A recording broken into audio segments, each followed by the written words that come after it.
നല്ല ചൂടാണ്, നമുക്കറിയാം.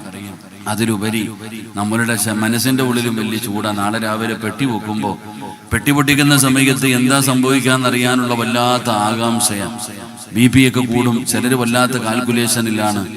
അപ്പൊ ആര് ജയിക്കും ആര് തോൽക്കും വല്ലാത്ത, ആരോട് ചോദിച്ചാൽ ഇന്ന ആള് തോക്കും, ഇത്ര ഭൂരിപക്ഷം ഉണ്ടാകും, ഇത് തന്നെ എല്ലാരും പറയാ. ആരെങ്കിലും ജയിക്കും, ആരെങ്കിലും പരാജയപ്പെടും.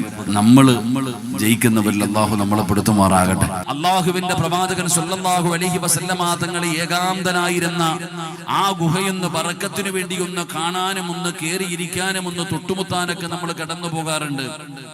നബി സല്ലല്ലാഹു അലൈഹി വസല്ലമ തങ്ങൾ അതിനകത്ത് ഒറ്റയ്ക്കിരിക്കുമ്പോഴാണ് മുഖറബുൽ അംലാഖ് മലക്ക് ജിബ്രീൽ അലൈഹിസ്സലാം അള്ളാഹുവിന്റെ പരിശുദ്ധമായ ഖുർആനിന്റെ വാചകവുമായിട്ട് ഇറങ്ങി വന്നത്. അപ്പൊ നബിയുടെ ജീവിതം എടുത്ത് വായിച്ചു നോക്കുമ്പോൾ പലപ്പോഴും നബിതങ്ങൾ അങ്ങനെ ഇരിക്കാറുണ്ട്. നുബൂവത്തിന് ശേഷവും പ്രവാചകൻ സല്ലല്ലാഹു അലൈഹി വസല്ലമ തങ്ങൾ പല സ്ഥലങ്ങളിലും പല തോട്ടങ്ങളിലും നബിതങ്ങൾ ഇരുന്നതായി ചരിത്രങ്ങൾ നമുക്ക് പഠിപ്പിച്ചു തരുന്നുണ്ട്. അങ്ങനെ അള്ളാഹുവിന്റെ പ്രവാചകൻ സല്ലല്ലാഹു അലൈഹി വസല്ലമ തങ്ങൾ ഒരിക്കൽ ഒരു ഈന്തപ്പന തോട്ടത്തിന്റെ അകത്ത് നബിതങ്ങൾ ഒറ്റയ്ക്ക് ഇങ്ങനെ ഇരിക്കുകയാണ്. അള്ളാഹുവിന്റെ പ്രവാചകൻ സല്ലല്ലാഹു അലൈഹി വസല്ലമ തങ്ങൾ ഒറ്റയ്ക്കിരുന്നു കൊണ്ട് പടച്ചവന്റെ സ്മരണയിൽ ദിക്റും ദുആകളുമായി ആ സ്മരണയിൽ നബിതങ്ങൾ ഇങ്ങനെ ഒറ്റയ്ക്കിരിക്കുമ്പോ മഹാനായ അബൂ മുസൽ അശ്അരി റളിയല്ലാഹു തആല അൻഹു, ആ സ്വഹാബിയാണ് നബിതങ്ങൾ ഇരിക്കുന്ന തോട്ടത്തിന്റെ അകത്തേക്ക് കയറി പോകാതെ ഇരിക്കാൻ. നമ്മളൊക്കെ ഉംറയ്ക്ക് പോകുമ്പോൾ മദീനത്ത് പോകുമ്പോൾ നമ്മളെ സിയാറത്തിന് കൊണ്ടുപോയിട്ട് ആ കൊണ്ടുപോകുന്ന ആൾക്കാർ ചിലപ്പോൾ ഈത്തപ്പഴം വാങ്ങാന് ഈന്തപ്പഴ തോട്ടങ്ങളുടെ ഭാഗങ്ങളിൽ കൊണ്ടുപോയി നിർത്താറുണ്ട്. നമ്മൾ അതിനകത്തേക്ക് കയറുമ്പോൾ മനസ്സിന് വല്ലാത്ത കുളിർമ, എന്റെ പ്രിയപ്പെട്ടവരെ വല്ലാത്ത ഒരു തണുപ്പും, വെള്ളമൊഴുകുന്ന ചാലുകളും മനോഹരമായ ഈന്തപ്പന തോട്ടങ്ങൾ കാണുമ്പോൾ നമ്മൾ തന്നെ പടച്ചവനെ മനസ്സിന് വല്ലാത്ത ഒരു ആനന്ദമാണ്. പലരും അവിടെ ഫോട്ടോ എടുക്കാൻ തയ്യാറാകും. മനസ്സിന് വല്ലാത്ത ഒരു സന്തോഷം തോന്നുന്ന ഒരു രംഗമാണത്. അള്ളാഹുവിന്റെ പ്രവാചകൻ സല്ലല്ലാഹു അലൈഹി വസല്ലമ തങ്ങൾ ആ ഈന്തപ്പന തോട്ടത്തിന്റെ അകത്ത് നബിതങ്ങൾ ഒറ്റയ്ക്ക് ഇങ്ങനെ ഇരിക്കുമ്പോൾ ആ ഏകാന്തനായിരിക്കുന്ന പ്രവാചകന് ശല്യമുണ്ടാകാതിരിക്കാൻ ആ പ്രവാചകൻ ഇരിക്കുന്ന തോട്ടത്തിന്റെ കാവൽക്കാരനായി മഹാനായ അബൂ മുസൽ അശ്അരി റളിയല്ലാഹു തആല അൻഹു നിൽക്കുകയാണ്. ഒരാളെയും അകത്തേക്ക് കടത്തിവിടാതെ പ്രവാചകൻ അള്ളാഹുവിന്റെ സ്മരണയിൽ ഇരിക്കുകയാണ്. നബിതങ്ങളെ ശല്യം ചെയ്യാതിരിക്കാൻ ഒരാളെയും അകത്തേക്ക് കടത്തിവിടാൻ പറ്റാത്ത രീതിയിൽ വാതിൽ ഗേറ്റ് അടച്ചിട്ട് ആ സ്വഹാബി ഇങ്ങനെ നിൽക്കുകയാണ്. ആ സമയത്താണ് പടച്ചവനെ ആ തോട്ടത്തിന്റെ കവാടത്തിൽ ഒരു സലാം കേൾക്കുകയാണ്. അബൂ മുസൽ അശ്അരി റളിയല്ലാഹു തആല അൻഹു പറയുന്നത്, ആ തോട്ടത്തിന്റെ അകത്ത് നബിതങ്ങളുടെ ചാരത്ത് നിൽക്കുമ്പോൾ ഏതോ ഒരു മനുഷ്യൻ ഇങ്ങനെ വന്ന് വാതിലിന്റെ പുറത്ത് നിന്നുകൊണ്ട് സലാം പറയുകയാണ്, അനുവാദം ചോദിക്കുകയാ. ആരാണെന്ന് പറഞ്ഞില്ല, ആരാണെന്നറിയില്ല. അള്ളാഹുവിന്റെ പ്രവാചകൻ സല്ലല്ലാഹു അലൈഹി വസല്ലമ തങ്ങൾ ഇരിക്കുന്ന തോട്ടത്തിന്റെ വെളിയിൽ നിന്ന് സലാം കേൾക്കുമ്പോ അള്ളാഹുവിന്റെ പ്രവാചകൻ അബൂ മുസൽ അശ്അരി റളിയല്ലാഹു തആല അൻഹുവിനോട് നബിതങ്ങൾ അവിടെ പറഞ്ഞു കൊടുത്ത മറുപടി എന്തെന്നറിയോ? ആ സ്വഹാബിയോട് നബിതങ്ങൾ പറയുകയാണ്, ആ വാതിലിന്റെ പുറത്തു നിൽക്കുന്ന മനുഷ്യനാരോ? ആ സ്വഹാബിയോട് പറയുകയാണ്, നീ ചെന്നിട്ട് വാതിൽ തുറക്കണം, എന്നിട്ട് ആ വാതിലിന്റെ പുറത്ത് ആരാണോ നിൽക്കുന്നത് ആ മനുഷ്യനോട് പറഞ്ഞു കൊടുക്കണം, ബശ്ശിറുഹു ഫിൽ ജന്നാ, സ്വർഗത്തിലാണെന്ന സന്തോഷ വാർത്ത പറയണം. ആരാണോ ആ കവാടത്തിന്റെ മുമ്പിൽ നിൽക്കുന്നത് ആ മനുഷ്യനോട് പറഞ്ഞു കൊടുക്കണം, വാതിൽ തുറന്നിട്ട് സ്വർഗത്തിലാണെന്ന് പറയാറ്. അല്ലാഹുവിന്റെ പ്രവാചകൻ സല്ലല്ലാഹു അലൈഹി വസല്ലമ തങ്ങൾ അവിടെ നിന്ന് പറയുമ്പോ പടച്ചവനെ സ്വഹാബി ചിന്തിക്കുന്നു, ആരാ പടച്ചവര്? അല്ലാഹുവിന്റെ പ്രവാചകനാണ് പറയുന്നത് സ്വർഗത്തിലാണെന്ന്. അതുകൊണ്ട് കവാടത്തിന്റെ വെളിയിൽ നിൽക്കുന്ന സ്വർഗത്തിന്റെ അവകാശിയായ ഭാഗ്യവാനായ മനുഷ്യനാരാണ് പടച്ചവന് അറിയണമല്ലോ. സ്വഹാബി ഓടുകയാണ്. പെട്ടെന്ന് ചെന്ന് അടച്ചിട്ടിരിക്കുന്ന ഗേറ്റ് അങ്ങ് തുറക്കുമ്പോ ആ വാതിലിന്റെ പുറത്ത് നിൽക്കുന്നതാരാ? സയ്യിദുനാ അബൂബക്കർ സിദ്ദീഖ് സിദ്ദീഖ് അബൂബക്കർ സിദ്ദീഖ് റളിയല്ലാഹു തആല അൻഹുവാണ് ആ കവാടത്തിന്റെ മുമ്പിൽ നിൽക്കുന്നത്. ആ മനുഷ്യൻ സ്വഹാബി പറഞ്ഞു കൊടുത്ത അബൂബക്കർ തങ്ങള് അല്ലാഹുവിന്റെ പ്രവാചകൻ അവിടുന്ന് ഒരു സന്തോഷ വാർത്ത പറഞ്ഞിരിക്കുകയാണ്. നിങ്ങൾ സ്വർഗ്ഗത്തിന്റെ അവകാശിയാണെന്ന് പറയാൻ, നിങ്ങൾ സ്വർഗ്ഗത്തിന്റെ അവകാശിയാണെന്ന് പറയാൻ അല്ലാഹുവിന്റെ പ്രവാചകൻ സ്വല്ലല്ലാഹു അലൈഹി വസല്ലമ തങ്ങൾ പറഞ്ഞിരിക്കുകയാണ്. പടച്ചവനെ അവിടുന്ന് സന്തോഷ വാർത്ത പറയുകയാണ്. അബൂബക്കർ തങ്ങൾ നബി തങ്ങളുടെ ചാരത്തേക്ക് കടന്നു വന്നു. അവിടുന്ന് ഒരുപാട് സമയം നബി തങ്ങളുടെ കൂടെ ചെലവഴിച്ചു. അതാ അബൂബക്കർ തങ്ങൾ ഇറങ്ങി പോവുകയാണ്. അതാ കുറച്ചു സമയം കഴിഞ്ഞു. രണ്ടാമതും വാതിലിന്റെ ഭാഗത്തൊരു ശബ്ദം കേൾക്കുകയാണ്. അവിടെ ആരോ അനുസലാം പറയുകയാണ്. അപ്പോഴും നബി തങ്ങൾ അത് കേട്ടിട്ട് സ്വഹാബിയോട് പറഞ്ഞു, ആ വാതിൽ തുറക്കണം.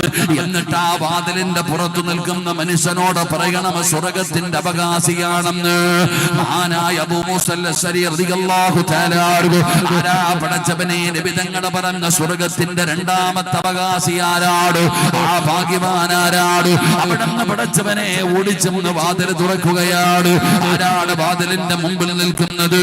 മഹാനായ സയ്യിദുനാ ഉമർ ഇബ്നുൽ ഖത്താബ്, ഉമർ ഇബ്നുൽ ഖത്താബ് റളിയല്ലാഹു തആല അൻഹു ഉമർ തങ്ങളോട് അവിടുന്ന് സലാം പറഞ്ഞിട്ട് അവിടുന്ന് സന്തോഷ വാർത്ത പറയുകയാണ്. പടച്ചവനെ നബി തങ്ങളുടെ ചാരത്തേക്ക് കടന്നു വന്നു. അതാ കുറച്ചു സമയം കഴിഞ്ഞപ്പോ ഉമർ തങ്ങൾ അവിടുന്ന് മടങ്ങുകയാണ്. അതാ മൂന്നാമതും പടച്ചവനെ വാതിലിന്റെ ഭാഗത്തൊരു സലാം കേൾക്കുകയാണ്. അപ്പോൾ നബി തങ്ങളതാ അല്ലാഹുവിന്റെ പ്രവാചകൻ അപ്പൊ പറഞ്ഞ മറുപടി എന്താണ്? നബി തങ്ങൾ പറയുകയാണ്, അതാ ഇഫ്തഹ് അലാ, നബി തങ്ങൾ അവിടുന്ന് പറഞ്ഞു കൊടുത്ത വാതിൽ തുറക്കാൻ. ആ വാതിൽ തുറക്കാൻ, വാതിൽ തുറന്നിട്ട് പടച്ചവനെ നബി തങ്ങൾ പറയുന്നു, ആ വാതിലിന്റെ പുറത്തു നിൽക്കുന്ന മനുഷ്യനോട് പറയണം, നിങ്ങൾ സ്വർഗ്ഗത്തിലാണെന്ന് പറയണം, നിങ്ങൾ സ്വർഗ്ഗത്തിലാണെന്ന് പറയണം.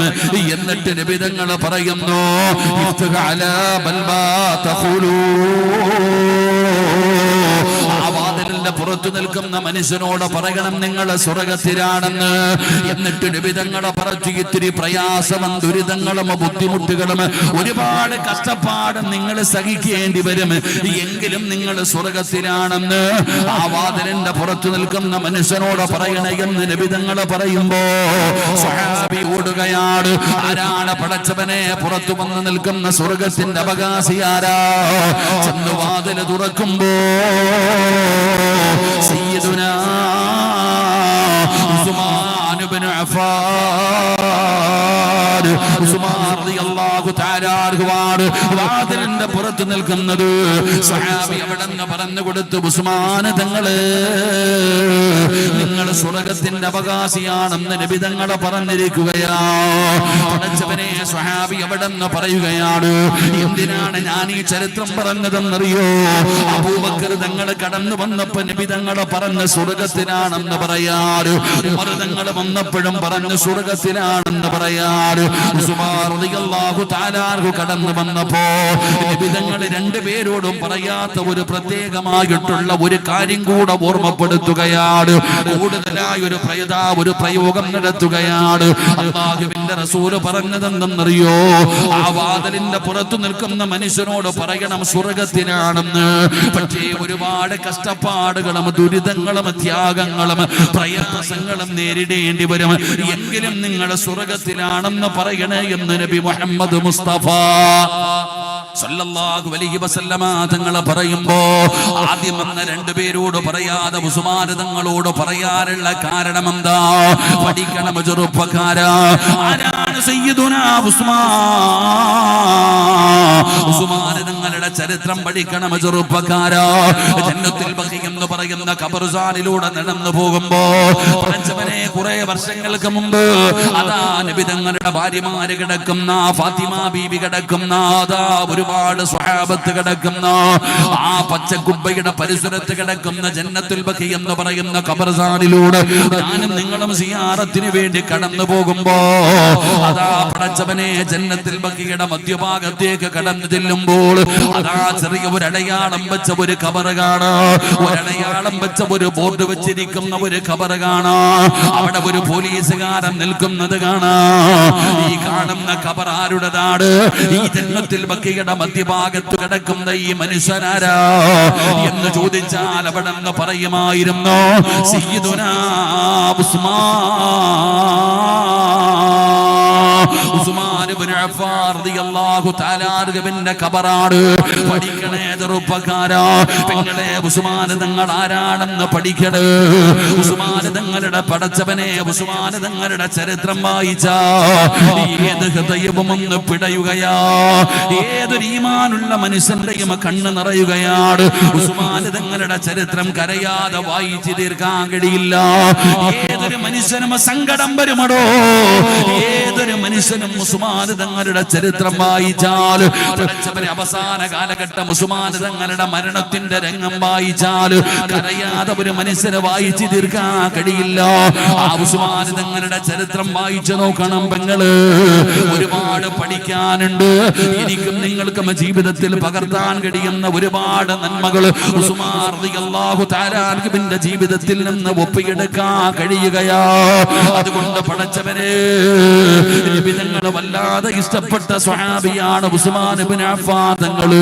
പടച്ചവനെ, തന്റെ പ്രിയപ്പെട്ട രണ്ട് പെൺമക്കളെ വിവാഹം കഴിച്ചു കൊടുത്തത് പടച്ചവനെ ഒരാളെയല്ല, ഒരു മകളെ വിവാഹം കഴിച്ചു കൊടുത്തു. ആ മകള് മരണപ്പെട്ടപ്പോൾ രണ്ടാമത്തെ മകളെയും വിവാഹം കഴിച്ചു കൊടുത്തു. ആ പൊന്നുമോളും മരണപ്പെട്ടപ്പോ ലോകത്ത് ഒരു പ്രവാചകന്റെ രണ്ട് പെൺമക്കളെ ഒരാള് വിവാഹം കഴിച്ചിട്ടില്ല. ഒരു പ്രവാചകന്റെയും രണ്ട് മക്കള് വേറെ ഒരാളും വിവാഹം കഴിച്ചിട്ടില്ല. ആ ഭാഗ്യം കിട്ടിയ ഏക മനുഷ്യന് സയ്യിദുനാ ഉസ്മാൻ. ആ ഉസ്മാൻ റളിയല്ലാഹു തആല അൻഹു. എന്നിട്ടും നബി തങ്ങൾ ഉസ്മാനിനോട് പറഞ്ഞത് എന്തെന്നറിയോ? ഉസ്മാനേ, എനിക്കിനി ഒരു മകള് കൂടെ ഉണ്ടായിരുന്നെങ്കിൽ അതിനെയും നിനക്ക് തന്നെ വിവാഹം കഴിച്ചു തരുമെന്ന് മരുമകനെ നോക്കിയിട്ട് പടച്ചവനെ, ഭാര്യയുടെ വാപ്പ പറയണമെങ്കിൽ ആ മരുമകന്റെ ക്വാളിറ്റി എന്താണെന്ന് ചിന്തിച്ചു നോക്കണമടോ. പടച്ചവനെ, തന്റെ മകളുടെ ഭർത്താവിനോടൊരു വാപ്പ പറയുകയാണ്, ഒരു മകള് മരണപ്പെട്ടു പോയി, വിവാഹം കഴിച്ചു കൊടുത്ത പൊന്നാര മകള് മരണപ്പെട്ടപ്പോ ആ മരുമകന് രണ്ടാമത്തെ മകളെയും വിവാഹം കഴിച്ചു കൊടുക്കുകയാണ്. പടച്ചവര്, രണ്ടാമത്തെ മകളും മരണപ്പെട്ടപ്പോ ആ മരുമകനോട് നബി തങ്ങൾ പറഞ്ഞത്, മൂന്നാമതൊന്നുകൂടെ ഉണ്ടായിരുന്നെങ്കിൽ അതിനെയും നിനക്ക് തന്നെ ഞാൻ വിവാഹം കഴിച്ചു തരുമായിരുന്നു എന്ന് പടച്ചവര് ഭാര്യയുടെ വാപ്പ പറയണമെങ്കിൽ ക്വാളിറ്റി എന്താണെന്ന് ചിന്തിച്ചു നോക്കണോ. അതുകൊണ്ട് എന്റെ പെങ്ങള്, ഉസ്മാൻ തങ്ങളുടെ ജീവിതത്തിലൂടെ ഒന്ന് കടന്നു പോകാം. പഠിക്കാൻ കഴിയുന്ന ഒരുപാട് പാഠങ്ങളുണ്ട്. ഈ കാലഘട്ടത്തിൽ ജീവിക്കുന്ന മുസ്ലിമിന് പഠിക്കാൻ, ജീവിതത്തിൽ മുറുകെ പിടിക്കാൻ കഴിയുന്ന ചില നന്മകളുണ്ട്. അല്ലാഹുവേ, ഉസ്മാൻ തങ്ങളുടെ ബറക്കത്ത് കൊണ്ട് ഈ മജ്ലിസിലെ ദുആയിക്ക് ഇജാബത്ത് നൽകണേ അല്ലാഹ്. ഉസ്മാൻ റളിയല്ലാഹു തആല അൻഹുവിന്റെ ചരിത്രം വായിച്ച ആകാശദൂത് കണ്ടിട്ട് കരയാത്തവന് സമ്മാനമുണ്ടെന്ന് പറഞ്ഞ ഒരു കാലമുണ്ടായിരുന്നു. ഇന്നും അത് കാണുമ്പോൾ പലരും കരയാറുണ്ട്. എന്നാൽ മഹാനായ സയ്യിദുനാ ഉസ്മാൻ ഇബ്നു അഫ്ഫാൻ റളിയല്ലാഹു തആല അൻഹു ആ സഹാബികളുടെ ചരിത്രം വായിച്ച ഈമാൻ ഉണ്ടെങ്കിൽ കരയും. ഒരല്പമെങ്കിലും ഈമാൻ ഉണ്ടെങ്കിൽ സങ്കടം വരും. ആ അവസാനത്തെ മരണത്തിന്റെ രംഗം വായിക്കുമ്പോ കരയാതെ ഒരു മനുഷ്യനും ആ പുസ്തകം മടക്കി വെക്കാൻ കഴിയില്ല.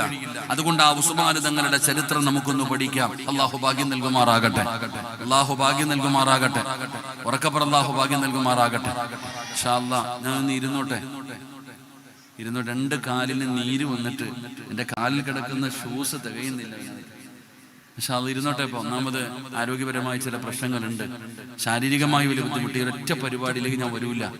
ഇരൊറ്റ പരിപാടി ആയത് കാരണം മാത്രം വന്നതാണ്. അപ്പൊ ഇൻഷാ അല്ലാഹ് നിങ്ങളും കൂടെ ഒന്ന് ശ്രമിക്കുക കുറച്ചു നേരം. ഇൻഷാ അല്ലാഹ് ഇരുന്നോട്ടെ. ഇപ്പൊ നമ്മൾ മദ്രസയെ പഠിച്ചൊരു ശീലമുണ്ട്. മദ്രസയിൽ ഉസ്താദ് കയറിയിരിക്കാൻ പറഞ്ഞ ആ ബെഞ്ച് വലിച്ചുകൊണ്ട് വരുന്നൊരു സ്വഭാവമുണ്ട്. ആ വലി വേണ്ട, പതുക്കെ പൊടി ഇളക്കാതെ ആ കസേര ഒരു സ്റ്റെപ്പൊന്ന് മുന്നോട്ട് വെച്ച് എല്ലാവരും പൊടി ഇളക്കാതെ പതുക്കെ പതുക്കെ സമാധാനം. ബോക്സിന്റെ ഒട്ടി പോയിരിക്കില്ലേ കാക്ക? ഒന്ന് ഈ സെന്ററിൽ ഇരിക്കുന്നവരൊക്കെ ഒന്ന് ഇങ്ങോട്ട് കയറി ഇരിക്കും. ഇൻഷാ അല്ലാഹ് നിങ്ങളെ പുറത്തേക്കാണ് ചങ്ങാതി വിചാരിക്കുന്ന ഇവിടെ സ്ഥലമില്ലെന്നാ. ഉമ്മാടെ ഗർഭാശയം പോലെ ഇഷ്ടം പോലെ സ്ഥലം കിടക്കുന്നു. ഒന്ന് കയറിയിരുന്ന ഇൻഷാ അല്ലാഹ്. അൽഹംദുലില്ലാഹ്. ഒന്ന് കേറിയിരുന്നേ, തിരിഞ്ഞു നോക്കല്ലേ, അത് നല്ല സ്വഭാവമല്ല. ഓൻ കേറുന്നുണ്ടോ എന്ന് തിരിഞ്ഞു നോക്കുന്നത്, അങ്ങനല്ല. പക്ഷെ അതൊന്ന് കേറിയിരിക്കല്ല. അൽഹംദുലില്ലാ. അല്ലാഹു സുബ്ഹാനഹു വ തആല ആരെല്ലാം ഒരു ചുവട്ടടി മുന്നോട്ട് വെച്ചോ, അല്ലാഹുവേ ആ ചുവട്ടടി നീ സ്വർഗ്ഗത്തിലേക്ക് ആക്കണേ പടച്ചവനെ, സ്വർഗ്ഗത്തിലേക്ക് ആക്കണേ തമ്പുരാൻ. ഇൻഷാ അല്ലാഹ് അൽഹംദുലില്ലാ. ഒന്ന് കേറിയിരിക്കും ഇൻഷാ അല്ലാഹ്. എന്റെ പ്രിയപ്പെട്ട സഹോദരങ്ങളെ, സംഘാടകര സഹോദരങ്ങൾക്ക്, പുറത്തു നിൽക്കുന്നവർക്ക് കസേരയൊക്കെ തീർന്നെന്ന് തോന്നുന്നു, ബെഞ്ച് എടുത്തോണ്ട് പോകുന്നുണ്ട്. കുഴപ്പമില്ല, ബെഞ്ച് അങ്ങനെയൊക്കെ എടുത്തോളി ഇൻഷാ അല്ലാഹ്. ഉള്ള സ്ഥലങ്ങളിലൊക്കെ ഇരുന്നോളി ഇൻഷാ അല്ലാഹ്. അല്ലാഹു നമുക്കൊക്കെ ആഫിയത്തുള്ള ദീർഘായുസ്സ് നൽകുമാറാകട്ടെ. മഹാനായ സയ്യിദുനാ ഉസ്മാൻ ഇബ്നു അഫ്ഫാൻ റളിയല്ലാഹു തആല അൻഹുവിന്റെ ചരിത്രം എടുത്ത് വായിച്ചു നോക്കിയാൽ ആ സ്വഹാബിയുടെ ചരിത്രത്തിൽ നിന്ന് നമുക്ക് പഠിക്കാൻ കഴിയുന്ന, ഈ കാലഘട്ടത്തിൽ ജീവിക്കുന്ന, ഒരുപാടൊന്നും വേണ്ട, ആ സ്വഹാബിയുടെ ജീവിതത്തിൽ ഒരുപാട് പഠിക്കാനുള്ള പാഠങ്ങളാണ്. അതൊക്കെ പോകട്ടെ, നമുക്ക് ആവശ്യപ്പെട്ട ഈ സാഹചര്യത്തിൽ ആവശ്യമുള്ള ഒരു കാര്യം എന്താ? ഉസ്മാൻ റളിയല്ലാഹു തആല അൻഹുവിന്റെ ചരിത്രം എടുത്ത് വായിച്ചു നോക്കൂ. പടച്ചവനെ നാലാമനായിട്ടാണ് അള്ളാഹുവിന്റെ പരിശുദ്ധമായ ദീനിലേക്കും മെമ്പർഷിപ്പ് എടുത്ത് കടന്നു വരുന്നത്. അബൂബക്കർ സിദ്ദീഖ് തങ്ങൾ തുടങ്ങി, എന്റെ പ്രിയപ്പെട്ടവരെ, നാലാമനായിട്ട് അലിയാർ തങ്ങൾ, അങ്ങനെ നാലാമനായിട്ടാണ് ഉസ്മാൻ തങ്ങൾ അള്ളാഹുവിന്റെ പരിശുദ്ധമായ ദീനിലേക്ക് കടന്നു വരുന്നത്. 40ാമത്തെ ആളായിട്ട് ഉമർ ഇബ്നുൽ ഖത്താബ് റളിയല്ലാഹു തആല ഇസ്ലാമിലേക്ക് കടന്നു വരുന്ന, മെമ്പർഷിപ്പ് എടുക്കുന്നത്. അപ്പൊ ഉസ്മാൻ റളിയല്ലാഹു തആല അൻഹുവിന്റെ ജീവിതത്തിൽ നിന്ന് നമുക്ക് പഠിക്കാൻ കഴിയുന്ന ഒന്നാമത്തെ പാഠം, ഉസ്മാൻ റളിയല്ലാഹു തആല അൻഹുവിന് വല്ലാത്ത ലജ്ജയായിരുന്നു. ഉസ്മാൻ തങ്ങളുടെ നമ്മൾക്ക് പഠിക്കാൻ കഴിയുന്ന ഒന്നാമത്തെ ഒരു ഗുണപാഠം, ഉസ്മാൻ റളിയല്ലാഹു തആല അൻഹുവിന് വല്ലാത്ത ലജ്ജയാ. പ്രസിഡന്റ് താഴെ ഇരിക്കുന്നത് ശരിയാണോ? ബാപ്പ നിങ്ങളും തെങ്ങിന്റെ വീട്ടിലായിരിക്കണം, എഴുന്നേറ്റ് വാ.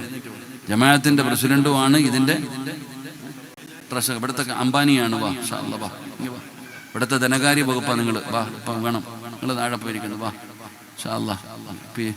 പിരിക്കാൻ എന്ത് പിരിവുണ്ടോ? സുബ്ഹാനല്ലാഹ്, 80 ലക്ഷം ഇവിടുന്ന് തന്നെയാ പിരിച്ചേ. ഇനി ഞാനിവിടെ അരിപ്പയായിട്ട് ഇറങ്ങണമെന്നാ പറയണേ. നമ്മൾ റോഡ് സൈഡിലൂടെ നടന്നു പോകുമ്പോൾ കരിമ്പ് ജ്യൂസ് അടിക്കുന്നവന്റെ അടുത്ത് പോയിട്ട് കരിമ്പ് ചോദിച്ചാൽ ഓനൊരു 3 കരിമ്പ് എടുത്തിട്ട് തിരിച്ചും മറിച്ചും ആ മെഷീനകത്തിട്ട് ഇങ്ങനെ അടിക്കും. അടിച്ചതിന്റെ അവസാനത്തെ ചാറ് കൊടുക്കും. ഇത് കഴിഞ്ഞ് ഇവനിങ്ങനെ ഇതെല്ലാം കൂടെ മടക്കുന്നത് കാണുമ്പോൾ നമ്മൾ വിചാരിക്കും കളയാനാണെന്ന്. ഇല്ല, വീണ്ടും ഒരു നാരങ്ങയുടെ കഷ്ടവും ഇഞ്ചി കഷ്ടവും വെച്ചിട്ട് വീണ്ടും മെഷീനകത്ത് കയറ്റും. അള്ളാഹു കാത്തിരിച്ചുമാറാകട്ടെ. ആ പിരിവിനാണ് ഇപ്പൊ എന്നെ കൊണ്ടുവന്നിരിക്കുന്നത്. അൽഹംദുലില്ലാ. അബറാരി ഉണ്ടായിരുന്ന ലാസ്റ്റത്തതും അബറാരി മാസവരി എന്താ പിടിച്ചത്, അവസാനത്തെ വരിയും പിടിച്ചു കഴിഞ്ഞ അദ്ദേഹം. ഇനി അതിനെ താഴെ ഒന്നുമില്ല. ഇനി പിന്നെ ഇവിടെ ഇരിക്കുന്ന മോലാളിമാരെ പോലെ ഉണ്ട്, ഡോക്ടർ ഇരിപ്പുണ്ട്, ഹാജിയാരൊക്കെ ഇരിക്കുന്നു. ഇവര് തന്നെ കൊടുക്കുക, അല്ല അപ്പൊ എന്ത് ചെയ്യാ? അള്ളാഹു ബർക്കത്ത് ചെയ്യുമാറാകട്ടെ. ആമീൻ പറ. അല്ലാഹു ബർക്കത്ത് ചെയ്യുമാറാകട്ടെ. എല്ലാവരും കൂടെ, എല്ലാവർക്കും നിങ്ങളെ കൊണ്ട് പറ്റിയത് നിങ്ങളും കൊടുക്കും. AC ഒന്നും കൊണ്ടായിട്ടൊരു കാര്യമില്ല. AC വെക്കണമെങ്കിൽ കറണ്ട് ബില്ലടയ്ക്കാൻ പൈസ വേണം. എല്ലാ ഉസ്താദെ AC എല്ലാം ഓഫർ ചെയ്തിട്ടുണ്ട്. AC വെക്കുന്നതിന് കുഴപ്പമൊന്നുമില്ല, നല്ല കാര്യമൊക്കെ തന്നെ. പക്ഷെ കറണ്ട് ബില്ല് കാണുമ്പോൾ കണ്ണ് തള്ളിപ്പോ, അതാ പ്രശ്നം. കറണ്ട് ബില്ല് കാണുമ്പോൾ കണ്ണ് തള്ളിപ്പോ. അപ്പൊ ആദ്യം കറണ്ട് ബില്ലിന് അവർ തീരുമാനം എടുക്കേണ്ടത്. ഇൻഷാ അല്ലാഹ് 6 ആക്കണ്ട, 5 ആക്കിയാൽ മതി. ഇൻഷാ അല്ലാഹ്. അല്ല, 5 വഖത്ത് നിസ്കാരം അല്ലേ ഉള്ളൂ, 5ന് മുകളിലോട്ട് കയറ്റണ്ട. ഇൻഷാ അല്ലാഹ്. അൽഹംദുലില്ലാ. അല്ലാഹു ബർക്കത്ത് ചെയ്യുമാറാകട്ടെ. ഓടണ്ട, അല്ലാഹു ബർക്കത്ത് ചെയ്യുമാറാകട്ടെ.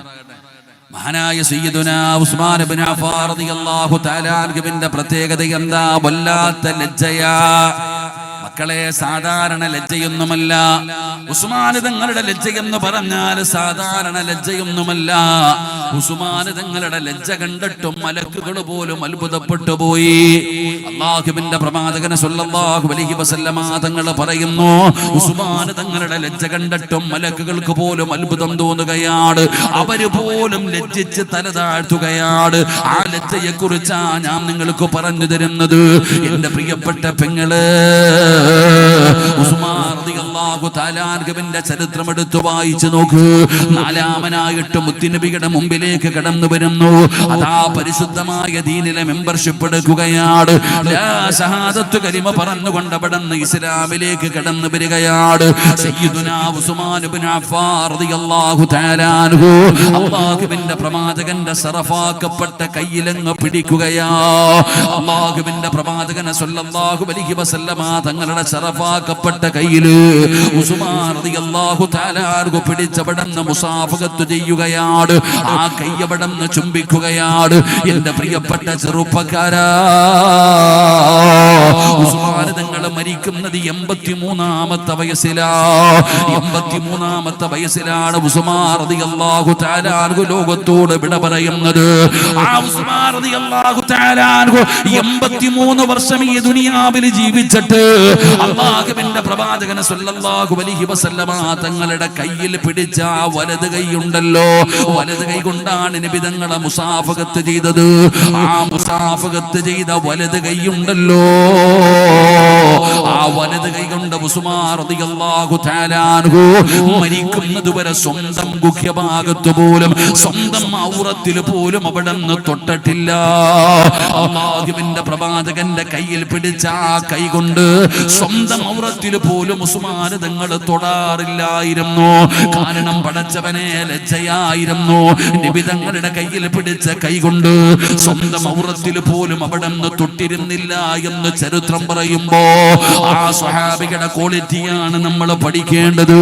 എന്റെ പ്രിയപ്പെട്ട ചെറുപ്പക്കാരാ, മഹാനായ ആദരവായ പ്രവാചകൻ നബി മുഹമ്മദ് മുസ്തഫ സല്ലല്ലാഹു അലൈഹി വസല്ലമ തങ്ങള് അതാ തന്റെ വീടിന്റെ അകത്ത് പ്രിയപ്പെട്ട ഭാര്യയായ ആയിഷ ബീബിയുടെ കൂടെ ഇരിക്കുകയാണ്. അവിടെ നിന്ന് ആയിഷ ബീബിയുടെ ശരീരത്തിലേക്ക് നബി തങ്ങളെ ചാഞ്ഞിരിക്കുകയാണ്. റബ്ബേ, ഭാര്യയും ഭർത്താവും കൂടെ സദാ പടച്ചവനെ സന്തോഷത്തോടെ ഇരിക്കുമ്പോ വീടിന്റെ വാതിൽ ഒരു സലാം കേൾക്കുകയാണ്. അബൂബക്കർ സിദ്ദീഖ് റളിയല്ലാഹു തആല അൻഹു വാതിലിന്റെ ഭാഗത്ത് വന്ന് സലാം പറഞ്ഞുകൊണ്ട് അനുവാദം ചോദിക്കുകയാ. നബി തങ്ങൾ പറഞ്ഞു കേറി വരാൻ. അബൂബക്കർ സിദ്ദീഖ് തങ്ങൾ വീടിന്റെ അകത്തേക്ക് കടന്നു ചെന്നു. നബി തങ്ങൾ ആയിഷ ബീവിയുടെ ശരീരത്തിൽ ചാരിയിരിക്കുകയാണ്. നബി തങ്ങൾ ആയിഷ ബീവിയുടെ ചാരത്ത് ഇങ്ങനെ ചാരിയിരിക്കുകയാണ്. നബി തങ്ങൾ എഴുന്നേറ്റില്ല, എങ്ങനെ ഇരുന്നോ അതുപോലെ തന്നെ ഇരിക്കുകയാണ്. അബൂബക്കർ തങ്ങൾ കടന്നു വന്നു. പടച്ചവനെ അതാ നബി തങ്ങളുടെ മുമ്പിൽ വന്നിരുന്ന് സംസാരിച്ചു. അബൂബക്കർ തങ്ങൾ ഇറങ്ങി പോവുകയാണ്. നബി തങ്ങൾ അങ്ങനെ കിടക്കുകയാണ്. അതാ സലാം കേൾക്കുന്നു സയ്യിദുനാ ഉമർ ഇബ്നുൽ ഖത്താബ്. ഉമർ തങ്ങൾ വീടിന്റെ മുമ്പിൽ വന്ന് അനുവാദം ചോദിക്കുകയാ. പറഞ്ഞു കേറി വരാറ്. കേറി വന്നു. നബി തങ്ങൾ അതുപോലെ തന്നെ ഇരുന്നു. ആയിഷ എന്ന പ്രിയപ്പെട്ട ഭാര്യയുടെ ശരീരത്തിലേക്ക് ചാരിയിരിക്കുകയാണ്. ഉമർ തങ്ങളും വന്ന് ഇരിക്കുമറേ അല്ലാഹുവിന്റെ പ്രവാചകനുമായി സംസാരിക്കുകയാണ്. ഉമർ തങ്ങൾ സലാം പറഞ്ഞിറങ്ങിപ്പോയി. അതാ കുറച്ച് കഴിഞ്ഞപ്പോ വാതിലിന്റെ മുമ്പിൽ സലാം കേൾക്കുന്നു സയ്യിദുനാ ഉസ്മാൻ റളിയല്ലാഹു തആല വീടിന്റെ മുമ്പിൽ വന്ന് സലാം പറയുമ്പോ ഭാര്യയുടെ ശരീരത്തിലേക്ക് ചാരിയിരുന്ന നബി തങ്ങൾ നേരെ ഇരിക്കുകയാണ്. ഉസ്മാൻ കടന്നു വന്നപ്പോ അതാ പടച്ചവരെ തന്റെ പ്രിയപ്പെട്ട ഭാര്യയുടെ ശരീരത്തിലേക്ക് ചാരിയിരുന്ന നബി തങ്ങൾ നേരെ ഇരുന്നു. കമീസ് നേരെ ഇടുകയാണ്. അല്ലാഹുവിന്റെ പ്രവാചകന്റെ കാലിന്റെ ഒരൽപ്പം ഭാഗം പുറത്തു കാണാമായിരുന്നു. പെട്ടെന്ന് വസ്ത്രമൊക്കെ നേരെ ഇട്ടു. വാ ഉസ്മാന്, വാ ഉസ്മാന്. ഉസ്മാൻ തങ്ങൾ വീടിന്റെ അകത്തേക്ക് കടന്നു വന്നു. അല്ലാഹുവിന്റെ പ്രവാചകൻ സല്ലല്ലാഹു അലൈഹി വസല്ലമ തങ്ങളോട് സംസാരിച്ചു. അവിടുന്ന് സലാം പറഞ്ഞിറങ്ങിപ്പോയി. മഹദിയായ ആയിഷ ബീബി റളിയല്ലാഹു തആല അൻഹാ അല്ലാഹുവിന്റെ പ്രവാചകനോട് ചോദിക്കുന്നു, യാ റസൂലല്ലാഹ്, ആയിഷ ബീബി റളിയല്ലാഹു തആല അൻഹാ അല്ലാഹുവിന്റെ പ്രവാചകനോട് ചോദിക്കുന്നു, യാ റസൂലല്ലാഹ്, അല്ലാഹുവിന്റെ നബിയേ, അബൂബക്കർ തങ്ങൾ വന്നപ്പോ, ഉമർ തങ്ങൾ വന്നപ്പോ ഇരുന്നതുപോലെ ഇരുന്നല്ലോ നബിയേ, എഴുന്നേറ്റില്ലല്ലോ നബിയേ, കമീസ് നേരെ ഇട്ടില്ലല്ലോ നബിയേ. എന്തുകൊണ്ടാണ് ഉസ്മാൻ തങ്ങൾ കടന്നു വന്നപ്പോ അവിടുന്ന് നേരെ ഇരുന്നല്ലോ, അവിടുത്തെ കമീസ് നേരെ ഇട്ടല്ലോ? എന്തുകൊണ്ടാണെന്ന് അല്ലാഹുവിന്റെ പ്രവാചകനോട് മഹദിയായ ആയിഷ ബീബി റളിയല്ലാഹു തആല അൻഹാ അല്ലാഹുവിന്റെ റസൂൽ എന്ന് പറയുന്ന പ്രിയപ്പെട്ട ഭർത്താവിനോട് ചോദിച്ചപ്പോ, പെങ്ങളെ, അല്ലാഹുവിന്റെ പ്രവാചകന്റെ മറുപടി എന്തെന്നറിയോ? ആയിഷ, ഉസ്മാനിന് വല്ലാത്ത ലജ്ജയാ ആയിഷ, ഉസ്മാനിന് വല്ലാത്ത ലജ്ജയാ. ഉസ്മാനിന്റെ ലജ്ജ കണ്ടിട്ട് മലക്കുകൾ പോലും അത്ഭുതപ്പെട്ടു എന്ന് നബി മുഹമ്മദ് മുസ്തഫ സല്ലല്ലാഹു അലൈഹി വസല്ലമ തങ്ങൾ അവിടെ നിന്ന് പറഞ്ഞു തരുമ്പോൾ, എന്റെ പ്രിയപ്പെട്ടവരെ, നമുക്ക് പഠിക്കാൻ കഴിയുന്ന ഒന്നാമത്തെ പാഠം എന്തെന്നറിയോ? എന്നറിയോ? ഉസ്മാൻ റളിയല്ലാഹു തആല അല്ലാഹുവിന്റെ പ്രവാചകന്റെ കയ്യിൽ പിടിച്ച കൈകൊണ്ട് സ്വന്തം ഔറത്തിൽ പോലും മരിക്കുന്ന കാലം വരെ തൊട്ടില്ല എന്ന് ചരിത്രം അവിടെ നിന്ന് പറഞ്ഞു തരുമ്പോ ആ സ്വഹാബികളുടെ ലജ്ജ കണ്ടിട്ട് അല്ലാഹുവിന്റെ മലക്കുകൾക്ക് പോലും അത്ഭുതം തോന്നി എന്ന് ചരിത്രം പഠിപ്പിക്കുമ്പോ ആ ഉസ്മാൻ തങ്ങൾക്ക് ഉണ്ടായിരുന്ന ഒന്നാമത്തെ ഗുണം ലജ്ജയായിരുന്നു. എന്നാ 2026 ഈ പുണ്യമായ മജ്‌ലിസിൽ കടന്നു വന്ന സഹോദരാ സഹോദരി, നമുക്കില്ലാതെ പോയ ഒന്നാമത്തെ ഗുണം ലജ്ജയില്ലാതെ പോയിരിക്കുകയാണ്. ഇന്ന് നാണമില്ലടോ മുസ്ലിമീങ്ങള്, ഇന്ന് നാണമില്ലടോ നമുക്ക് ലജ്ജയില്ലടോ. പടച്ചവരെ എന്തും ചെയ്താ നമുക്ക് വല്ലാത്ത ധൈര്യമാണ്. എന്റെ പ്രിയപ്പെട്ട ചെറുപ്പക്കാരാ, നാണമെന്ന് പറയുന്ന സാധനമില്ലാതെ പോയടോ. ഇന്ന് നാണമില്ല, ലജ്ജയില്ല, എന്തും ചെയ്യാനുള്ള ഒരു ചങ്കൂറ്റമാണ്. പടച്ചവരെ എന്തെല്ലാം വൃത്തികേടുകളാണ് ഇന്ന് ചെയ്തുകൊണ്ടിരിക്കുന്നത്. ഒരു മരത്തിന്റെ ചുവട് കിട്ടിയാൽ അതാ പടച്ചവനെ ബീച്ചിൽ പോകാൻ പറ്റുന്നില്ല, കടപ്പുറത്ത് പോകാൻ പറ്റുന്നില്ല. എന്തിനു പറയാ, പടച്ചവനെ ആൾക്കാർ സഞ്ചരിക്കുന്ന ബസ് ഉണ്ടല്ലോ, ആ ബസ്സിനകത്ത് പോലും പുറകിലേക്ക് തിരിഞ്ഞു നോക്കാൻ പറ്റാത്ത അവസ്ഥയാണ്. ആണാകട്ടെ പെണ്ണാകട്ടെ, ഒരു മരത്തിന്റെ ചുവട് കിട്ടിയാൽ അവിടെ ഇരുന്നു കൊണ്ട് കാര്യം സാധിക്കുന്ന കാലമാണോ? ലജ്ജയില്ലടോ, ഈ ഉമ്മത്തിന് ലജ്ജയില്ലാതെ പോയിരിക്കുകയാണ്. പ്രതിമാസങ്ങൾ എന്തും കാണിക്കാൻ വല്ലാത്ത ധൈര്യമാ. അല്ലാഹുവേ, ലജ്ജയില്ലാത്തവനെ കുറിച്ച് പിന്നെ പറഞ്ഞിട്ട് കാര്യമില്ല. ഉസ്മാൻ റളിയല്ലാഹു തആല അൻഹുവിന്റെ ഏറ്റവും വലിയ ഒരു ഗുണം, ആ സ്വഹാബിക്ക് വല്ലാത്ത ലജ്ജയാ. ആ സഹാബിയുടെ ലജ്ജ കണ്ടിട്ട് മലക്കുകൾക്ക് പോലും അത്ഭുതം. നമുക്ക് ആ സാധനം എന്താന്ന് പോലും അറിയില്ല. ഈ ലജ്ജ എന്ന് പറയുന്ന സ്വഭാവം എന്താണെന്ന് പോലും എനിക്കും അറിയില്ല, നിങ്ങൾക്കും അറിയില്ല. എന്റെ പ്രിയപ്പെട്ട സഹോദരങ്ങൾ, ഞങ്ങളൊക്കെ പഠിക്കുന്ന കാലത്ത് ഒരു ഹദീസ് ഉണ്ട്. നബി സല്ലല്ലാഹു അലൈഹി വസല്ലമ തങ്ങൾ പറഞ്ഞു, അവസാനം ഒരു കാലഘട്ടം വരും, ആ കാലഘട്ടത്തിലെ ജനങ്ങൾ റോഡിൽ കിടന്ന് വ്യഭിചരിക്കും.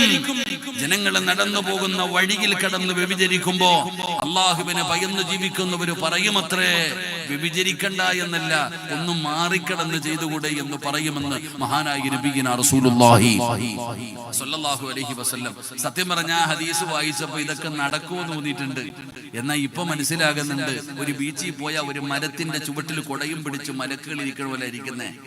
പരസ്യമായിട്ട് ബസിന്റെ ഏറ്റവും പുറകിലെ സീറ്റ് അത് ബുക്കഡാണ്. പടച്ചോനെ, അവിടെ ഹൂറില്ലീങ്ങൾക്ക് താമസമുള്ളത് ആ ബസിന്റെ ഏറ്റവും പുറകിലത്തെ സീറ്റ്. എന്തിനാ റോഡിൽ ഇരിക്കാൻ പറ്റുന്നുണ്ടോ? മലക്കുകൾ പടച്ചവനെ റോഡിൽ ഭർത്താവ് ഒരു ചെറുപ്പക്കാരന്റെ തലയുടെ മുകളിലാ പെണ്ണിരിക്കുന്നത്. എവിടെ നോക്കിയാലും ലജ്ജയില്ലടോ, നാണമില്ലടോ, എന്തും ചെയ്യാൻ ഔറത്ത് തുറന്നിട്ടുകൊണ്ട് നടക്കുന്ന കാലം. വയല് കേൾക്കാൻ വന്നിരിക്കുന്നല്ലോ, എത്ര പെണ്ണുങ്ങളാ നിങ്ങൾ ചിന്തിക്കുക, ഔറത്ത് മറച്ചിട്ടുള്ള എത്ര എണ്ണം. ഈ വയല് കേൾക്കുന്നത് നിങ്ങൾക്ക് ഇഷ്ടപ്പെട്ടാലും ഇല്ലെങ്കിലും ഞാൻ പറയും, എടോ എല്ലാവർക്കും അറിയാം ഒരു മനുഷ്യന്റെ ഔറത്ത് ഏതാ. ആ ഔറത്ത് തുറന്നിട്ടുകൊണ്ട് നടക്കുന്നവൻ അല്ലാഹു കൊടുക്കുന്ന ശിക്ഷ എന്താ നമ്മൾ മനസ്സിലാക്കുന്ന നിസ്സാരമല്ല. വയല് കഴിഞ്ഞ് ഇറങ്ങി പോകുമ്പോ ഇപ്പൊ എല്ലാ അനുസരണയോടുകൂടി അതബും മര്യാദ കൂടി ഇരിക്കുന്നുണ്ട്. അല്ലാഹു പ്രതിഫലം നൽകുമാറാകട്ടെ.